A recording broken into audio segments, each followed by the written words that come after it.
오늘 하나님의 말씀은 사무엘하 22장 1절로 7절 단락의 말씀을 살펴보도록 하겠습니다. 오늘 본문을 통해 가지고서 내게 하나님은 어떤 분이신가?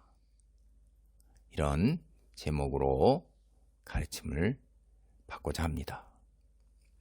다윗은 노년에 이제 자신의 일생을 회고해요. 우리 대부분 뭐 다 그렇죠. 여유도 있고 주마등처럼 다 이렇게 스쳐 지나가잖아요. 하나님께서 자신에게 어떻게 은혜를 베푸셨는가, 이걸 통해 가지고 이제 자신에게 하나님이 어떤 존재, 다른 말로 이제 좀 쉽게 풀이하면 어떤 분이셨는가, 이거를 깨달은 거예요. 물론 이미 다 깨닫고 있는 건데 다시금 이제 회고한 겁니다, 이게. 그래서 자신이 직접 체험한 하나님, 그분이 어떤 분이신가를 이스라엘 백성에게 알려주고자 했습니다. 오늘 본문 사무엘하 23장은 다윗 자신이 일생 동안 살면서 체험한 하나님, 그분이 어떤 분이신가를 찬송하는 노래이자 시입니다. 아브라함의 하나님, 이삭의 하나님, 야곱의 하나님, 그리고 다윗의 하나님, 이스라엘의 하나님, 그 하나님이 오늘날 바로 우리의 하나님이고 그분이 바로 나의 하나님이라는 거예요. 다윗의 하나님과 나의 하나님이 다른 분이 아니라 어제나 오늘이나 여전히 동일한 분이시라는 겁니다. 구약 성경에 나오는 다윗의 하나님은 오늘날에도 나의 하나님으로 나에게 다가오시기를 원하시고 계셔요. 그래서 다윗의 하나님이 나의 하나님이 되기 위해서 먼저 하나님께서 어떻게 다윗에게 다가오셨는가를 오늘 본문 단락을 통해서 살펴보고자 하는 것입니다. 다윗은 자신이 경험한 하나님을 노년에 다시 찬송으로 하나님의 백성에게 알려주기를 원했습니다. 오늘 본문 사무엘하 22장은 한편의 찬송이에요.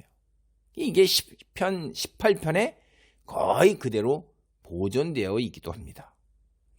하나님께서 우리에게 당신이 어떠한 분이시며 또 당신이 우리에게 주시는 가르침, 그걸 잘 깨닫도록 사실은 사무엘하 2장 한나의 찬송, 그것을 오늘 본문 다윗의 찬송에서 다시 반복하고 계시는 거예요. 거듭해서 우리에게 깨우쳐 주시고자 하시는 것입니다. 사무엘하 22장 1절을 봅니다. 여호와께서 다윗을 모든 원수의 손과 사울의 손에서 구원하신 그날에 다윗이 이 노래의 말씀으로 여호와께 아뢰어. 이제 이거를 표제라고 그래요. 표제는 이제 제목이라는 뜻인 것입니다. 그러니까 다윗은 죽기 전에 자신의 일생을 딱 되돌아볼 때 하나님의 은혜가 너무나도 벅차고 감격한 거예요. 자기가 무엇이간데 오늘 이런 자리에 이르러서 여기까지 이렇게 인생 여정을 살아와 이제 하나님 바라보게 되었는가 하는 거예요. 그래서 그 감사의 감격에 벅찬 찬송, 그게 오늘 본문의 찬양시예요. 그래서 개인 찬양시예요. 이게 개인 찬양시의 양식이 있어요. 이게 문학적 이스라엘에 양식이 있어서 개인 찬양시, 회중 찬양시 뭐 이런 게 있는데 함께 예배드릴 때 온 회중이 함께 드리는 거. 거기에 따라서 이제 이게 저작이 되었는데 1절은 제가 제목이라고 그랬어요. 이것이 우리가 시를 이해하는데 굉장히 큰 도움을 주죠. 다윗의 관점에서 볼 때는 지난날 하나님이 베푸신 은혜, 그걸 묵상할 때 가장 먼저 떠오르는 것이 사울의 손에서 자신을 구원하신 거예요. 그 사건을 통해서 사실상 다윗의 왕권이 다윗이 공식적으로 왕에 오르게 된 것이기 때문에 그런 것입니다. 다윗은 그때를 생각하면서 하나님께 찬송을 드린 것입니다. 이 찬송은 다윗의 삶에 대한 그 하나님께 대한 믿음의 결론, 그것의 일부예요. 제가 앞서 말씀드린 바와 같이 이 찬송은 시편 18편에 거의 그대로 나와요. 내용상으로 전혀 차이가 없어요. 단지 이제 몇몇 낱말하고 이제 이름 표기에서 조금 차이가 있는 이 정도예요. 이 찬송에서 사용되고 있는 낱말을 잘 또 살펴보면 종말론적이고 메시아적인 요소를 많이 포함하고 있는 거예요. 이게 여러분, 이게 하나님의 놀라운 역사고 성경 전체 66권에서 하나님이 씨줄 날줄로 복선과 풀로 다 그걸 다 이렇게 세세하게 다 끼워넣어서 성경 한 권이라는 이 천을 짜신 거예요. 그래서 자기의 그 여러분이 보는 관점, 눈, 아는 만큼 보이는 것처럼 여기에서 종말론적인 것, 메시아적인 요소 이런 것들을 여러분이 볼 수 있는 눈, 그리고 그것도 한 개를 보는 사람, 세 개를 보는 사람, 20개를 보는 사람, 사람마다 다 자기 그 아는 깊이에 따라서 이제 다르게 보이게 있죠. 얼마나 풍성한 삶을 누릴 수가 있어요. 하나님을 깊이 알아가면서 더 알아갈 때 우리의 신앙이 하나님께 더 나아가고 확신 속에 머물 수 있는 거예요. 세상 것들을 많이 내려놓을 수 있게 되는 거죠. 이게 이제 종말론적이고 메시아적인 요소가 이 속에 포함되어 있는 예언적인 거니까 종교개혁자 칼빈, 우리가 믿고 있는 개혁신앙 오늘날 이게 칼빈 이분의 종교개혁에서 시작된 거잖아요. 그분이 이 찬송 10편 18편과 오늘 이 사무엘하 22장 이거를 연구하면 깊이 묵상하면서 깨닫고 기도하고 공부하면 앞으로 오실 그분의 모형 누구이죠? 예수 그리스도 메시아, 그 그림자, 그거를 우리가 염두에 두고 이거를 공부하고 살펴보고 묵상하면 매우 큰 수확이 있을 거라는 거예요. 하나님이 준비하셨구나라는 거를 더 확신 속에 깨달으면서 하나님이 과연 계시는구나라는 거를 더 확신하고 세상의 빛의 자녀로 설 수 있는 토대를 더 공고하게 하는 거죠. 신약의 관점에서 이 시를 바라보면 정말로 메시아적인 요소가 참으로 많이 포함되어 있음을 깨닫게 돼요. 이제 한 가지만 제가 예를 들어보면 오늘은 거기에 초점이 아니니까 5, 6절에 나오는 죽음의 밧줄, 이게 뭘까요? 죽음의 밧줄. 이런 말 속에서도 예수 그리스도의 십자가를 여러분이 바라볼 수가 있는 거예요. 거기에 새로운 의미를 부여할 수가 있는 것입니다. 그래서 사무엘하 22장 2절로 이제 그 4절, 여러분이 이제 스올의 밧줄 이렇게 돼 있으니까 이제 그런데 히브리 원어로 이제 보면 그게 죽음이라는 뜻 같이 가지고 있는 거거든요. 그래서 저는 가능하면 이제 원어의 의미를 되새기기 때문에 개역개정 여기에 나오는 거하고 여러분이 스올의 밧줄이네 이렇게 생각하실 수 있어요. 예. 이제 사무엘하 22장 2절로 4절 말씀을 먼저 보도록 하겠습니다. 여호와는 나의 반석이시오 나의 요새시오 나를 위하여 나를 건지시는 자시오 내가 피할 나의 반석의 하나님이시오 나의 방패시오 나의 구원의 뿔이시오 나의 높은 망대시오 그에게 피할 나의 피난처이시오 나의 구원자시라 나를 폭력에서 구원하셨도다 내가 찬송받으실 여호와께 아뢰리니 내 원수들에게서 구원을 받으리로다. 다윗은 찬송의 서두에서 여호와가 다윗의 고통과 신음에 응답하시는 분이라는 것을 강하게 강조하고 있어요. 이제 이게 그의 개인화된 표현이에요. 나의 하나님이라 이 말이에요. 이 개인화된 표현, 이게 나의 고통과 신음에 응답하시는 분이라는 게 이게 굉장히 잘 드러나 있다 이 말이에요. 이 짧은 단락, 제가 지금 읽어드린 이 짧은 단락에서 1인칭 단수 나, 이게 무려 14번이나 등장하고 있어요. 다윗은 무엇보다도 하나님이 나라는 개인에게 구원을 베풀어 주신 것을 찬양하고 있는 거예요. 계속 반복되는 나와 내가, 이 말을 보면서 다시 한번 묵상하고 읽어보시기 바랍니다. 성경에서 1인칭 단수가 이처럼 많이 사용되고 있는 곳 찾아보기 어려워요. 그만큼 다윗은 하나님을 인격적으로 그리고 자신 개인의 문제에 직접 개입하시고 필요에 따라서는 자신에게 구원의 손길을 내미시는 분으로 알았던 것입니다. 다윗은 여호와 하나님, 온 세상과 인류 그리고 이스라엘의 구원자, 그 이전에 다윗 개인, 나 자신의 구세주라는 거예요. 하나님과 나 자신, 이 관계가 중요한 거예요. 하나님이 주인이시고 나는 하나님의 종. 요 개인적인 인격적 관계, 이걸 굉장히 이게 기본이고, 그리고 평생 그거를 깨닫고 그걸 산 거예요. 나의 하나님이라 이 말이에요. 다윗이 하나님의 마음에, 다윗이 이제 하나님께서 보시기에 내 마음에 드는 자, 합한 자다, 이런 호칭을 얻게 된 것, 그의 내면에 이렇게 철저하고 확실한 하나님과의 관계에 대한 자각이 있었고, 그 자각을 토대로 한 믿음이 있었기 때문에 하나님 마음에 합한 자, 이런 호칭을 얻게 되는 거예요. 여러분, 이건 단순한 지식이 아니에요. 하나님에 대해서 지식이 아니라 이 말이에요. 관념이 아니라는 거죠. 제가 늘 말씀드리지만 우리 신앙은 자꾸 지식과 관념, 그거는 나가기 위한 토대고 첫걸음이에요. 실제로 내 삶에서 역사하시고 내 삶의 발걸음에 개입하시는, 내 문제에 개입하시는 하나님, 그걸 온몸으로 우리가 직접 체험해야 되는 건데, 다윗이 바로 그러한 우리의 모델이라 이 말이에요. 온몸으로 하나님을 일생 동안 체험했는 거예요. 그래서 나의 하나님, 나의 하나님이라고 그러는 거예요. 우리는 하나님에 대해 많이 알고 있다고 생각할 수 있어요. 또 이제 신앙에 경륜이 쌓인 분들은 그런 것에 대해 자부심까지도 지니고 있을 수 있어요. 당연한 겁니다.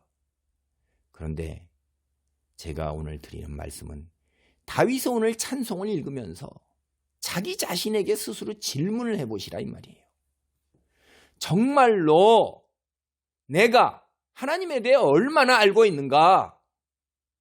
이 말은 다시 제가 바꿔서 만들면, 다윗이 알고 체험한 그 하나님, 오늘날 나도 역시 다윗과 마찬가지로 똑같이 동일하게 체험하고 있는가?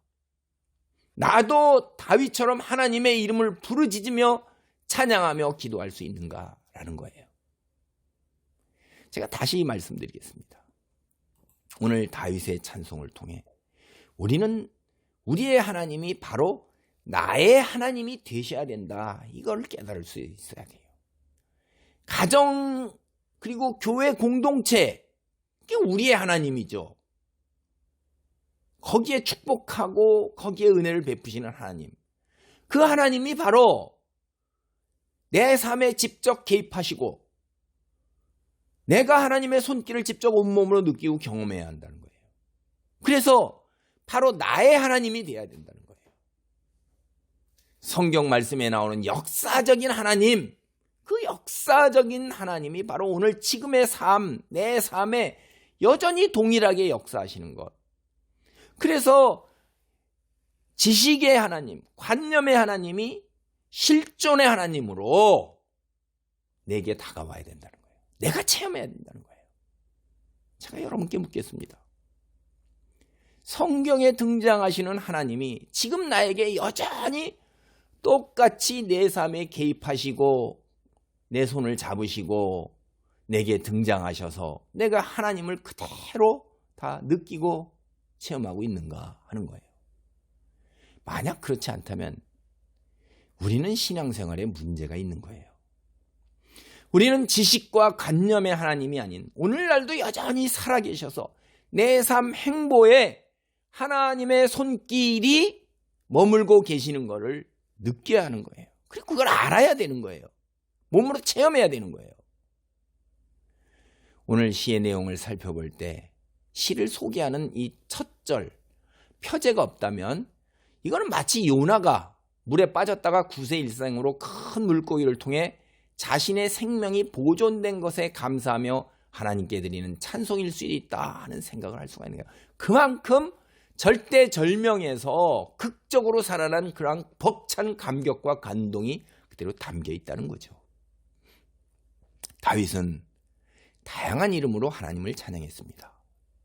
그가 하나님을 부르며 찬양하는 표현을 살펴보면 크게 두 가지로 이제 나누어 볼 수 있어요. 먼저 전투와 연관된 거예요. 그래서 건지시는 분, 방패, 구원의 뿔이라고 부르고 있습니다. 또 다른 하나는 쉽게 침범할 수 없는 아주 전형적인 거예요. 반석, 요새, 피할 바위, 산성, 이건 이제 망대 이렇게 우리는 번역해 놓고 있는데 양쪽 의미 다 마찬가지입니다. 그러니까 전자, 이 앞에 전투와 연관된 건 다윗이 군대를 이끌고 싸울 때 친근하게 느끼는 거죠. 자기 삶의 자리에서 잘 알고 익숙했던 것들이에요. 그리고 후자 역시 그런 거예요. 사울을 피해서 광야로 방향할 때, 그 황량한 광야를 방황할 때, 그때 아주 이제 익숙하게 된 것들이죠. 이런 호칭, 우리 삶의 자리에서 우리가 각자 다 하나님께 드리는 호칭이 역시 자기 자신의 삶의 자리와 나의 경험과 그런 것들 안에 있다는 거죠. 그게 이제 진실한 거니까요. 요 다윗이 부른 요 단락의 요지를 구성하는 낱말 몇 가지 핵심은 건지심, 들으심, 구원자 이거예요. 삶의 여정에서 자신이 공경에 처했을 때마다 하나님께서 자신의 삶에 직접 개입하시고 관여하신 분이라고 고백하는 겁니다. 하나님의 숨길과 손길을 정말로 느낀 거예요. 옆에 내 친구, 자녀 혹은 나의 배우자 같이 있는 사람처럼 그렇게 느꼈던 거예요. 그래 4절에 나오는 바대로 하나님 다윗의 찬양을 받으실 여호와가 다윗에게는 된 것입니다. 이제 다윗이 부르는 호칭을 간략하게 살펴봅니다. 나의 반석, 이건 높은 바위산의 보호예요. 나의 요새, 이거는 철통 같은 방어를 통해서 보호하신다는 거예요. 나를 건지시는 분, 이건 이제 문자적으로 나로 하여금 앞으로 나아갈 수 있도록 하시는 분이라는 뜻이에요. 하나님께서는 내가 빠진 함정, 수렁, 올무, 공경, 시험, 유혹 이런 것에서 벗어나 앞으로 걸음을 한 걸음씩 옮겨 놓을 수 있게 하시는 분이라는 뜻이에요. 2절에 이어서 3절에서도 이제 나의 반석이라는 표현이 나와요. 개역개정에 똑같이 나의 반석이라고 번역을 해놨어요. 히브리어 원문은 낱말이 다릅니다. 우리말에 산, 매, 그렇죠? 또 강을 가람 이렇게 다른 낱말로 부르잖아요. 그거하고 거의 유사하다고 생각하면 돼요. 그래서 똑같이 개역개정 우리가 읽은 성경처럼 나의 반석 이렇게 할 수도 있지만 근데 이제 개역개정이 이전에 개역성경에서는 그렇게 안 했는데 이렇게 한 거는 아마 영어 성경이 거의 대부분 킹 제임스 버전이라고 해갖고 흠정력이라는 거 있잖아요.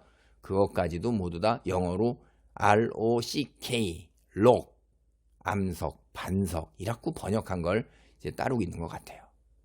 근데 이제 2절하고 3절이 사실은 뉘앙스가 다르잖아요. 그 다른 뉘앙스를 드러내기 위해서 미묘한 차이를 드러내기 위해서 개역 한글이나 공동번역 현대인의 성경은 반석, 앞에 건 반석, 뒤에 건 바위로. 그다음에 이제 표준세 번역 성경은 반석, 앞에 거는 뒤에 거는 반석과 바위라고 이렇게 번역을 했어요. 왜 제가 이런 말씀을 드릴까요? 이제 성경을 이렇게 원어에서 옮기다 보면 어려움에 봉착할 수 있어요. 상당히 실제로 굉장히 어려움에 봉착합니다. 그래서 독자인 우리가 때로 이해가 어려운 구절들이 나올 수밖에 없어요. 그럴 때 이제 여러 가지 성경을 살펴보시라 이 말이에요. 이제 초보 신앙에서 여러분은 경륜이 있고 어느 정도 올라섰었잖아요. 그럼 하나님 말씀을 정확하게 하는 것이 이단 사설로부터 또 자기 복음, 마태, 마가, 누가 자기복음, 자가복음 이렇게 가지 않도록 하는 게 굉장히 중요한 거예요. 그래서 여러 성경을 살펴보면 이에 도움을 받을 수 있구나. 이걸 제가 말씀드리고 보여드리고자 설명을 드리는 거예요. 성경을 매일 읽는 것에서 더 나아가 신앙의 경륜이 있다면 여러 가지 번역 성경도 함께 참고해야 하는 것이 여러분이 성숙한 자리에 있는 거고 경륜이 있는 자리에 있는 것입니다. 이어서 이제 다윗이 부르는 하나님의 호칭을 살펴보면 나의 방패, 이거는 갑옷을 입은 군사적 보호를 뜻하는 거예요. 이제 여기서 조금 어려운 말이 이제 나의 구원의 뿔, 이럴 때 여러분이 이게 이제 와서 금방 탁 닿지가 않죠. 이제 여러 가지로 해석이 가능해요. 우리가 성경을 읽다 보면 사무엘 뒤에도 나옵니다. 열왕기에 가서 성전에 뿔을 잡으면 살 수 있다, 이런 점을 근거로 해서 성전에 뿔 잡은 사람을 죽이고 이러지 않다, 그래서 보호를 의미하기도 하고, 또 이제 뿔은 산처럼 생겼잖아요. 그래서 흔들리지 않는 것, 산 슝 흔들리지 않는 그런 것을 의미하기도 하고, 그리고 이제 비유적으로는 그 산 자체가 가진 힘, 이 힘을 상징하는 거예요. 또 믿음의 관점에서 보면 뿔이라는 것은 하나님으로부터 오는, 하늘나라에서 오는 수직적인 하나님의 개입, 수직적인 하나님의 개입을 갖다가 의미하는 거예요. 하나님께서는 수직적으로 직접 개입하실 수도 있고, 아브라함 혹은 뭐 이 하나님이 직접 오셨죠. 그렇죠? 여러분 그런 거 있잖아요. 사다리, 하나님의 직접 개입이잖아요. 직접 하늘나라 문이 열려서 오르락내리락 하는 거. 그런데 또는 때로는 우리 많은 제가 알고 있는 분들이 제게는 다 천사입니다. 주위에 계신 분들을 통해서 하나님이 음성을 드리고 조언도 해주고 충고도 주고 또 후원 기도도 하고, 때로는 뭐 우리가 주변 사람들에게 물질적으로 도움을 주는데 그 우리가 천사가 되는 거예요.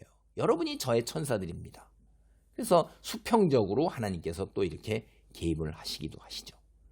다윗은 지금 자신의 삶을 회고하면서 가장 의미 있는 이미지들을 형성하는 거예요.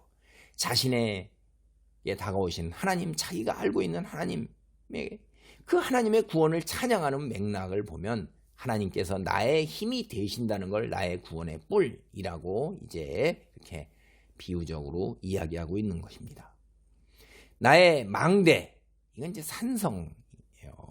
망대와 산성 같은 이렇게 단어지만은 뜻이 다 이렇게 같이 쓰입니다. 높은 탑이잖아요. 이게 높은 곳에 있죠. 적군의 침입에 끄떡없는 곳이에요. 실제로 성경을 보면 망대로 다 피난에 올라가고 산성에서 적을 물리치고 그러잖아요. 그 은유죠. 적군의 침입에도 끄떡이 없는. 그 다음에 나의 피난처, 폭풍과 두려움에서 나를 보호해 주시는 분이라는 뜻이에요. 나의 구원자는 원수들에게서 순환을 당하거나 고통을 당할 때 그들의 손에서 나를 구원하시는 분이라는 것을 강조하는 표현인 것입니다. 사무엘하 22장 5절로 7절 말씀을 봅니다. 사망의 물결이 나를 애우고 불의의 창수가 나를 두렵게 하였으며 수월의 줄이 나를 두르고 사망의 올무가 내게 이르렀도다. 내가 환난 중에서 여호와께 아뢰며 나의 하나님께 아뢰었더니 그가 그의 성전에서 내 소리를 들으시며 나의 부르짖음이 그의 귀에 들렸도다. 다윗은요, 사울에게 쫓길 때 삶의 여정에서 얼마나 죽음의 문턱까지 간 적이 여러 차례 있었잖아요. 그러면서 늘 쫓겨다니는 그 오랜 세월의 인생 정도가 다 늘 죽음이 뒤따라 붙고 있는 거예요. 그걸 비교해서 묘사하는 겁니다. 다윗이 여기서 사망의 물결이 휘감았다. 불의의 창수, 엄청난 물결이죠. 엄청난 물결. 이것이 자기를 엄습했다고 해고해요.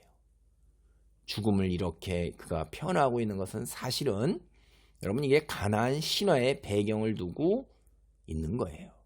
쉽게 말하면 이스라엘뿐만 아니라 당대 이방 세상 사람들이 모두가 이해할 수 있는 그런 문화적 언어를 사용해 갖고 자신이 얼마나 죽음의 철박함에 당면해 있는가를 전하고 있는 거예요. 이 사망의 물결에 휘감겼다. 그 다음 나오는 불의의 창수, 창수라는 말 있잖아요.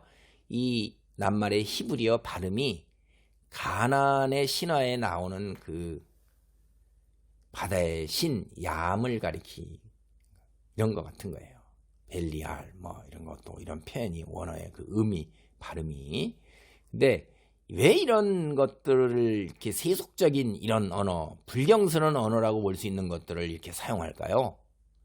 당대 세상 사람들이 가장 잘 이해하는 말을 사용해서 온 세상을 세속적인 세력으로 휩쓸려고 하는 그 분위기, 그걸 잘 묘사하는 거예요, 이게.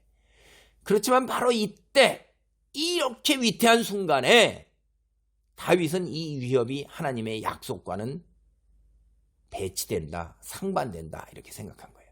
하나님께서는 질서와 공의의 창조주이신데 세상에서 이러한 일이 일어나도록 하나님께서 방관하실 리가 없다라는 확신이 생긴 거예요. 오늘날 우리가 사는 소용돌이 보세요.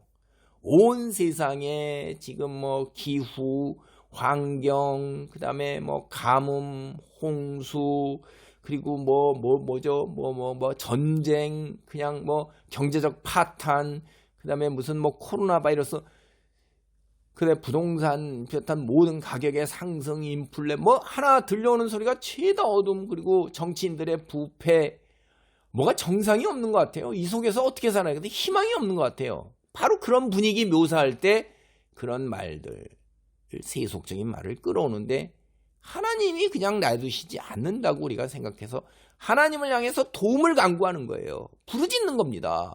하나님께서 그의 부르짖음을 들으셨어요. 하늘에 있는 성전에서 하나님께서 다윗의 부르짖음을 들으셨다 이 말이에요.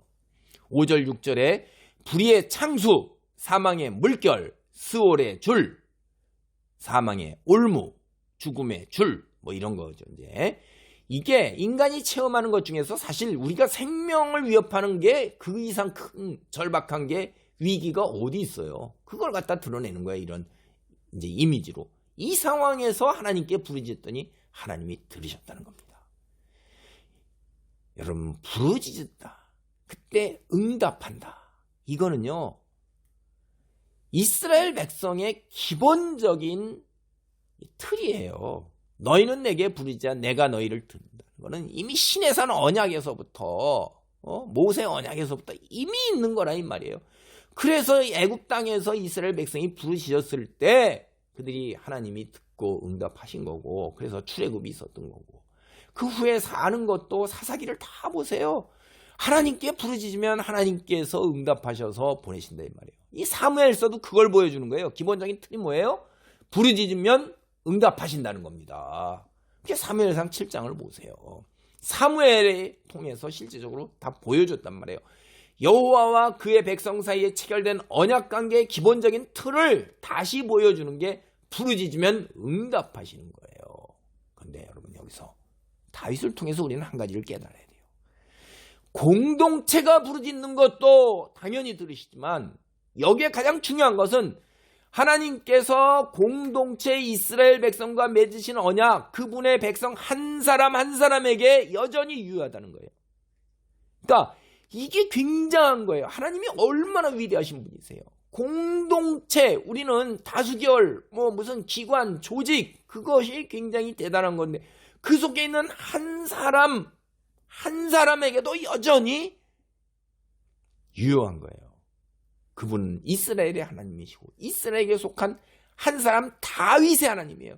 오늘날 하나님은 우리 가정의 하나님이시고 교회의 하나님이시고 그 이전에 나의 하나님이시라 이 말이에요. 나의 하나님, 내 하나님이세요.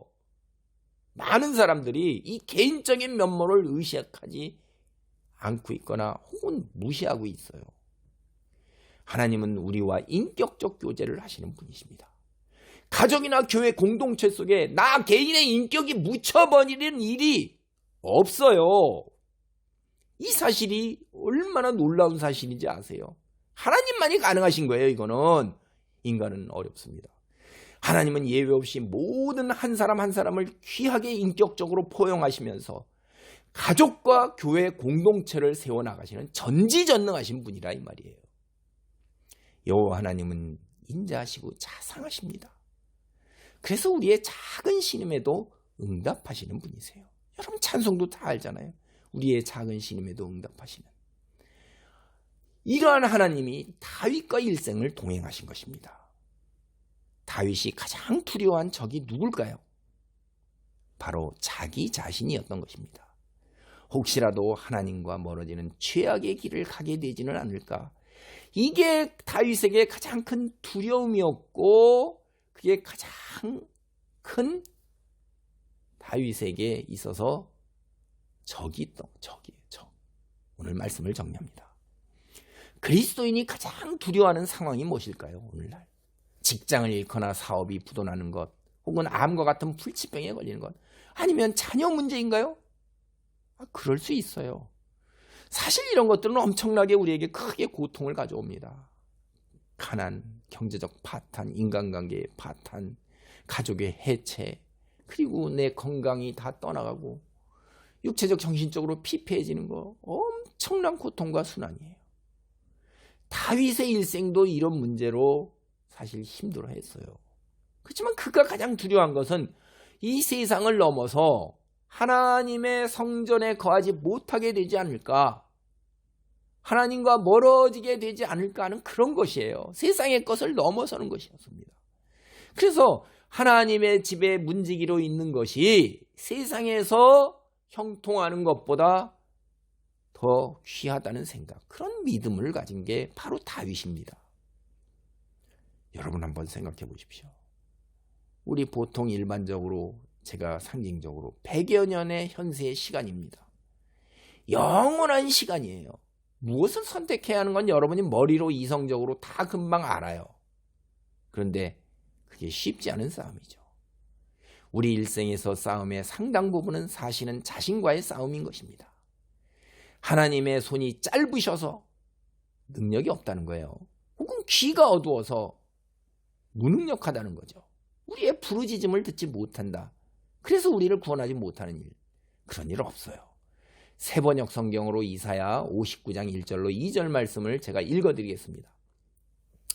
주의 손이 짧아서 구원하지 못하시는 것도 아니고 주의 귀가 어두워서 듣지 못하시는 것도 아니다.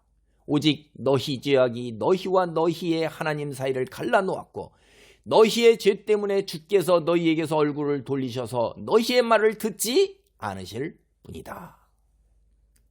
우리의 근본적 문제는 하나님이 나의 하나님이 되지 못하는 것입니다. 하나님을 성경 속에 가둬놓고 있는 사람들이 적지 않게 많아요.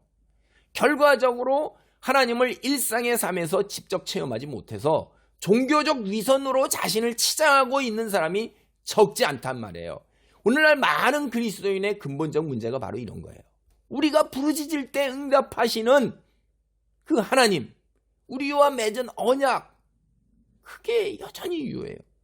그 언약은 오늘날 우리에게 새 언약이라는 것으로, 그리스도를 통해서 믿음으로 새 언약으로 여전히 유효한 것입니다.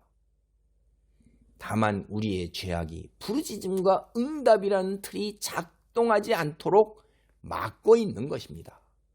살아계신 생명 되신 하나님의 손길을 체험하는 그리스도인이 되기를 기도합니다. 아멘. 할렐루야. 아버지 하나님 감사합니다. 부르짖으면 응답하시는 하나님, 다윗의 하나님이 바로 나의 하나님이라는 것을 오늘 다시 한번 확인합니다. 주님, 나의 삶에 개입하시고 나의 작은 신음소리와 고통에도 즉각 반응하시는 그런 하나님을 모시고, 내가 하나님과 그런 인격적 교제 속에서 하나님의 자녀로, 빛의 자녀로 세상에 복음을 전하며 빛을 드러내며 거룩한 신의 성품을 드러내는 그런 삶의 자리, 삶의 여정을 걸어가기를 소원합니다.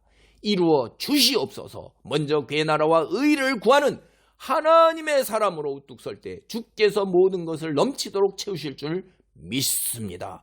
주여, 그 믿음대로 이루어 주시고 내 삶에서 실제로 사건으로, 아버지 실현상으로, 실존으로 드러내 주옵소서. 주님 홀로 영광 받으소서.